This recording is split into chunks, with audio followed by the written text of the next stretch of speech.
Assalamualaikum warahmatullahi wabarakatuh. Selamat pagi semua siswa SMA Negeri 1 Bukit Batu.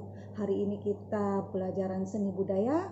Kita mempelajari seni rupa, yaitu aliran lukisan.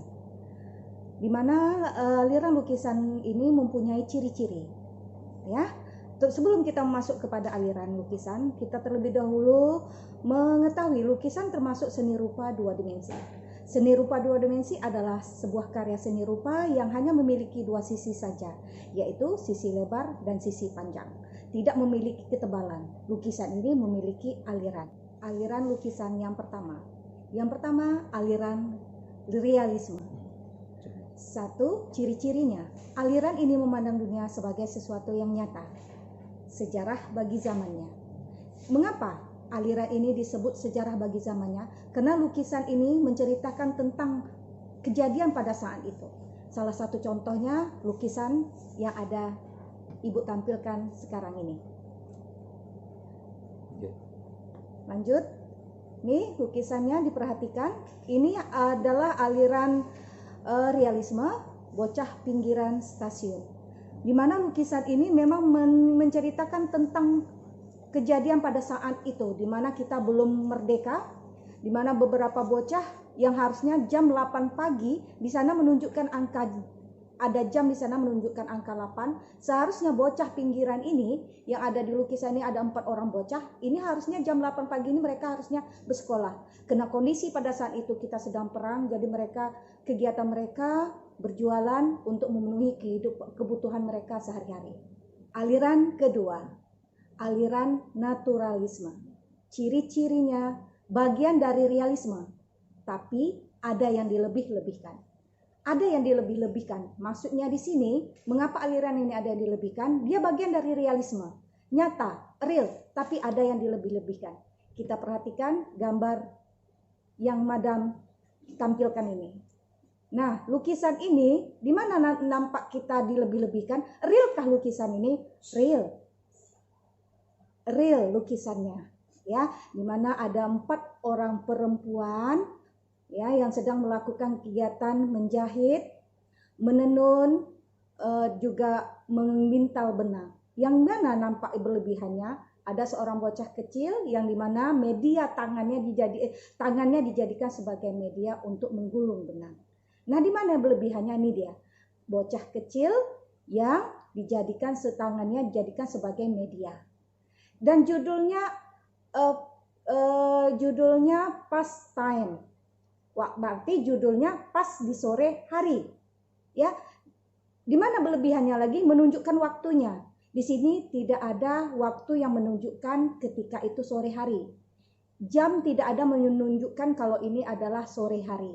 Disitulah letak berlebihannya kalau kita lihat dari judulnya. Kalau kita lihat dari objeknya, anak kecil yang tangannya dijadikan media sebagai pemulung benang. Terus ada lukisan yang kedua, di mana letak berlebihannya? Karya Basuki Abdullah yang ada gambar kuda. Kita lihat lukisannya. Ini ada 3 ekor kuda. Judulnya yang berlebihan. Kalau kita lihat lukisan ini real, nyata. Tapi ada yang dilebihkannya. Dilebihkan dari apanya? Judulnya. Judulnya apa? Keluarga Berencana. Dimana kalau keluarga berencana itu kan difokuskan pada ini program pemerintah, ya, program pemerintah pada pemerintahan Soeharto, ya. Ini keluarga berencana, ini harusnya kan gambar manusia, bukan diprogramkan untuk hewan. Ya, tapi di sini dibuat oleh Basuki Abdullah 3 ekor kuda. Mengapa kuda bukan hewan lain? Karena kuda hanya melahirkan 1 atau 2, itu paling banyak. Makanya dicontohkannya adalah hewan kuda. Dan mengapa tidak kerbau? Karena kalau kerbau dianggap oleh Basuki Abdullah hewan yang bodoh. Ya, tapi kalau kuda itu seekor hewan yang gagah, larinya cepat. Ya, kita lanjut. Aliran selanjutnya, aliran romantisme. Ciri-cirinya, warna lebih meriah, gerakan lebih lincah, emosi lebih tegas. Ya, di mana ciri ini hanya ada pada lukisan romantisme. Tidak ada di lukisan realisme, tidak ada di lukisan aliran naturalisme, cuma ada di lukisan romantisme. Yuk kita lihat gambarnya, yang mana membuktikan romantismenya itu, yang ada gerakan lebih lincah, emosi lebih tegas, warna lebih meriah. Kita perhatikan lukisan ini, karya Raden Saleh. Ini karya Raden Saleh memang sering terkenal sangat. Karya Raden Saleh ini mumpuni sangat pada saat itu, yang mana dia adalah seorang maestro yang disekolahkan ke luar negeri pada umur 10 tahun. Jika bakal seni rupa pada saat itu lukisan orang berkiblat kepada Raden Saleh, ya, di mana karya Raden Saleh salah satunya ini, ya, berburu singa. Kita melihat di sini ada gerakan di sini, ada emosi di sini. Untuk warna tak perlu diragukan lagi. Tapi kalau kita lihat ada gerakan apa di sini, ada singa yang sedang menerkam ekor kuda. Ada pemburu yang sedang menggunakan pedangnya untuk memukul singa yang menggigit kudanya. Di sini nampak gerakannya. Ada emosi di situ. Emosi apa di sini? Emosi ketakutan, emosi geram, ya, marah. Itu terpapar di sini. Emosi ketakutan dilihat dari kuda, pemburu. Emosi geram, marah itu kita lihat dari singanya, ya, harimaunya. Terus kita lihat gambar sebelahnya juga. Ini kita lihat singa yang sedang memburu banteng, ya, di mana nampak emosi singa yang sedang menerkam banteng, ya, yang mana bantengnya merasa ketakutan. Ada gerakan di sini, seperti apa singa yang sedang menerkam banteng, ya. Kita lanjut. Selanjutnya, aliran surrealisme. Ciri-cirinya penuh dengan khayalan dan fantasi. Lukisannya aneh dan asing. Ya, mengapa lukisannya aneh dan asing? Karena tidak ada di dunia nyata apa yang terpapar di lukisan ini.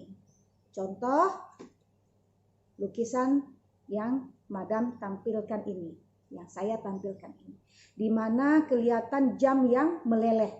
Ya, pada kehidupan nyata ini tidak nampak kenyataannya. Mana ada jam yang meleleh seperti ini di gurun pasir. Ya, tapi di sini pada aliran surrealisme dipaparkan ini. Kenapa? Dia berdasarkan penglihatan, bukan berdasarkan penglihatan, tapi berdasarkan mimpi terpadu. Ya, apa yang pernah ia mimpikan dalam mimpinya itu dipaparkan di lukisan ini. Ya, kelihatan jam yang sedang meleleh.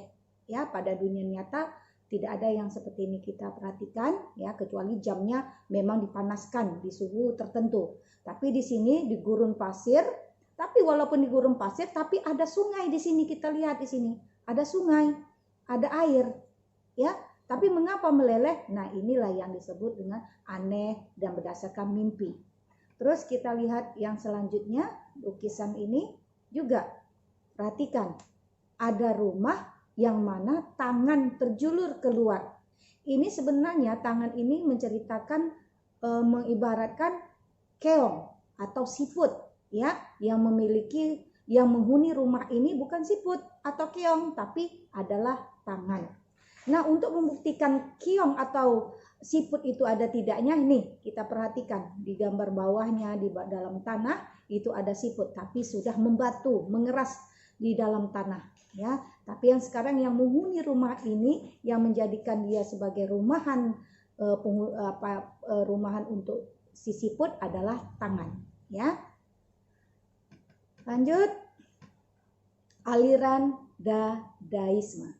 Ciri-ciri, kesan yang ditampilkan konyol, diambil dari kesan mainan, terus akibat korban perang.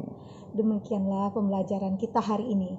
Semoga materi yang sudah saya sampaikan bermanfaat dan menambah ilmu bagi kalian semua.